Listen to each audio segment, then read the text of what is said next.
भक्ति सिद्धांत महाराज का शिष्य श्रील प्रभुपाद जी हमारे जो परम गुरुदेव हैं, उनका क्या हो गया? गुरु भाई। एक प्रभुपाद पूरा विश्व परिवर्तन कर दिए और एक उन्हीं का संप्रदाय का व्यक्ति मांसाहार करने लगा गुरु से दीक्षा ले। सोचिए, तो गुरु की भी शक्ति जो है देखिए कितनी होती है, उनका संग कैसा है, इस कथा से आपको मालूम पड़ेगा। ध्यान से सुनिएगा इस बात को। मांसाहार करने वाला व्यक्ति के साथ क्या होना चाहिए? क्या होना चाहिए? पाप नरक 28 प्रकार के नरकों में ले जाएंगे, एक से निकालेंगे दूसरे में, दूसरे निकालेंगे तीसरे में, कहेंगे एंजॉय कर। सब में होता है ना, वो फन फूड विलेज में कूपन बांध देते हैं, सारे झूले झूलो हैं, एक कूपन बन गया, उसके बाद सब में घूमना पड़ेगा। ये नहीं एक नरक में गए, सब में। और सब में जाने के बाद उसे यमदूत बना देते हैं। तो वो बोलते हैं यमदूत क्यों बना दिया? बोले तुम्हें तो अब सारे नरकों का पता चल गया, जा जा करके इतने पापी हो तुम, जाते हो फिर आते हो फिर पाप करते हो, फिर जाते हो फिर आते हो फिर पाप करते हो। फिर लोग बोलते हैं ना कुछ नहीं होता जी, मांस खाओ एंजॉय करो, क्या फर्क पड़ता है जी? अरे पिक्चर देखो, टीवी देखो, क्या फर्क पड़ता है? ये सब तो कहने की बातें हैं, कहने की नहीं है।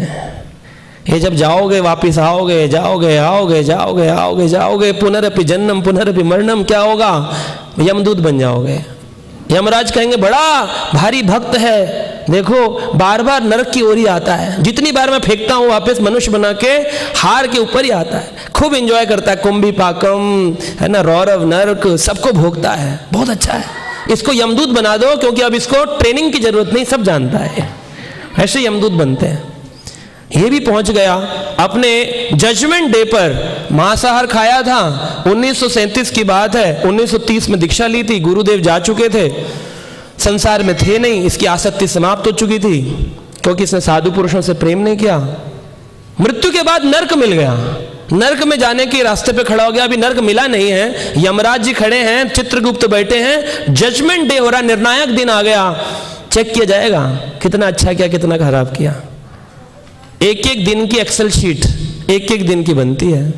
आज क्या विचार थे, आज क्या व्यवहार था, आज बुलाया गया आइए आध्यात्मिक कक्षा में, कहा हम तो बहुत बिजी हैं, हमारे पास बहुत काम है, कर काम, अब ले काम ले। अब सारा का सारा एक्सेल शीट निकाला, वो खड़ा था तो बोले ये नरक जाएगा, मांसाहार करता है, व्यभिचार करता है, परस्त्री संग करता है, जुआ खेलता है, ले जाओ इसको।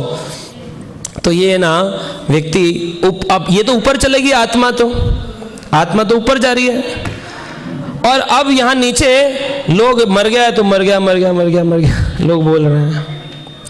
अभी क्या हुआ कि इसका निर्णय हो कि यमदूत इसको उठाएं, यमदूत खड़े थे और इसको खींच रहे थे, लेकिन अभी इसके शरीर से निकाल लिया, इसकी यात्रा प्रारंभ होने वाली थी, तभी वहां पर बोला गया कौन सी रूट जाएगा, रूट भी तो डिसाइड होगा, भक्ति किया तो भगवत धाम, पुण्य किए तो स्वर्ग की यात्रा, और पाप किया तो नरक की यात्रा।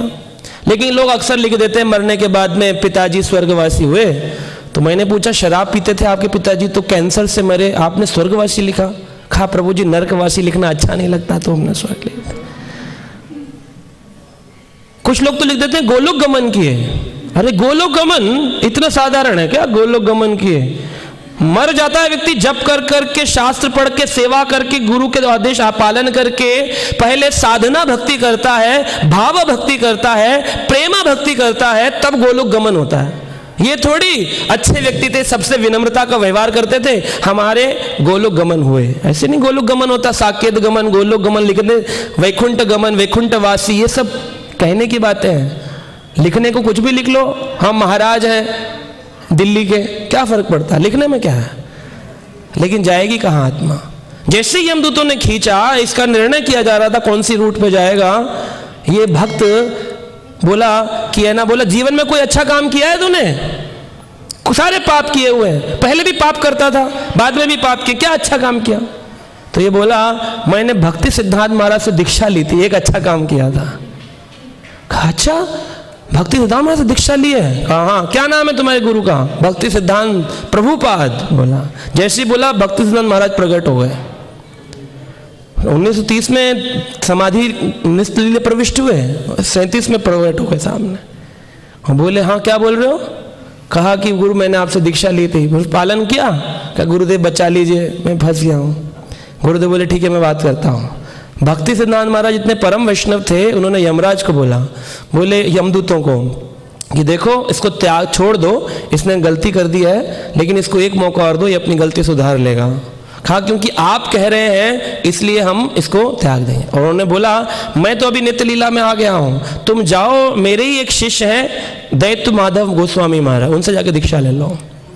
तो वो जब उसकी अर्थी बन गई, शमशान ले गए, कई एक दिन लगा पूरा इस सारे कार्यक्रम में, रिश्तेदार बुलाए गए। जब वहां ले जाके अग्नि लगाने वाले थे, जोर जोर से उठ गया मुर्दा और बोल रहा जय प्रभुपाद जय प्रभुपाद जय प्रभुपाद। सारे घबरा गए, भूत भूत भूत सब छोड़ के भाग गए। ये रिश्तेदार होते हैं, सब भाग गए, किसी को खुशी नहीं है, जीवित हो गए।